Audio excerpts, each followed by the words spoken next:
When you become a parent, all your relationships will change, and there's no doubt about it.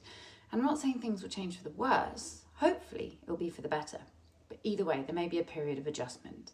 It makes so much sense if you think about it.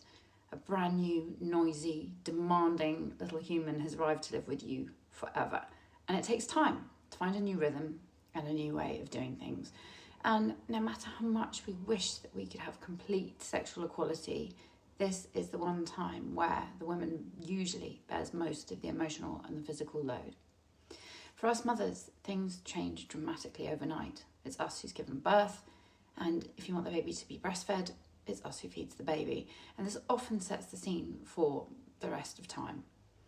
Some partners adapt really quickly to the change in home life, and others ignore the change, and their social life and their professional life seem to continue unaffected. And many are kind of somewhere in between.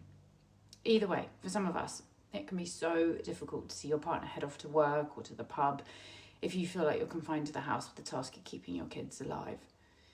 You might find that you're resenting your partner and resenting the way that their life has seemingly carried on unchanged. You might resent the fact that you carry most of the mental load of raising the family. Not just the physical chores, but all the other stuff that comes with keeping everyone happy and healthy. And it's hard not to feel resentful if your partner's getting more sleep than you. Many partners are able to snore their way through every night feed and every night waking, which can be so frustrating if you're up for the millionth time that night. Sometimes you wish they'd wake up and provide you with some company, because the night feeds can feel so long and lonely.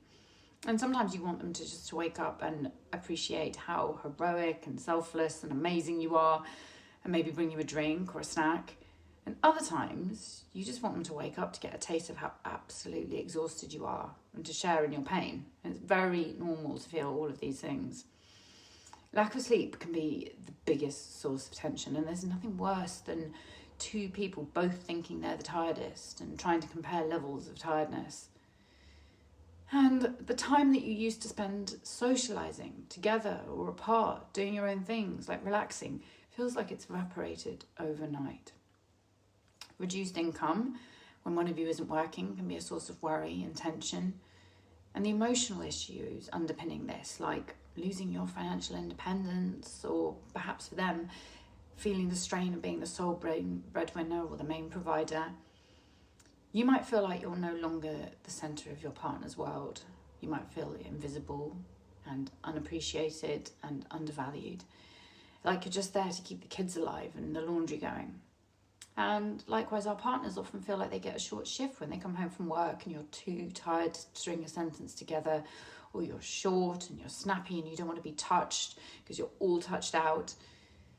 And there can be friction if you've got different parenting styles and ideas on how to raise your children. It's easy to undermine your partner's confidence when you're making decisions that they weren't involved in, or perhaps they don't really agree with or understand. And then there's the physical side of your relationship. Everyone's sex life takes a nosedive immediately after giving birth. And for some, this is temporary. And some are back at it quite quickly. And some more slowly. And some never. In the early days, it might not be physically appropriate. And then you might be too tired. And then perhaps you're not always emotionally ready. It's so hard to switch from mother to lover. No two relationships are the same. But the change is massive. And it may take some time to work things out together. So make sure you look out for part 2, or I'll tell you the key to overcoming these relationship changes.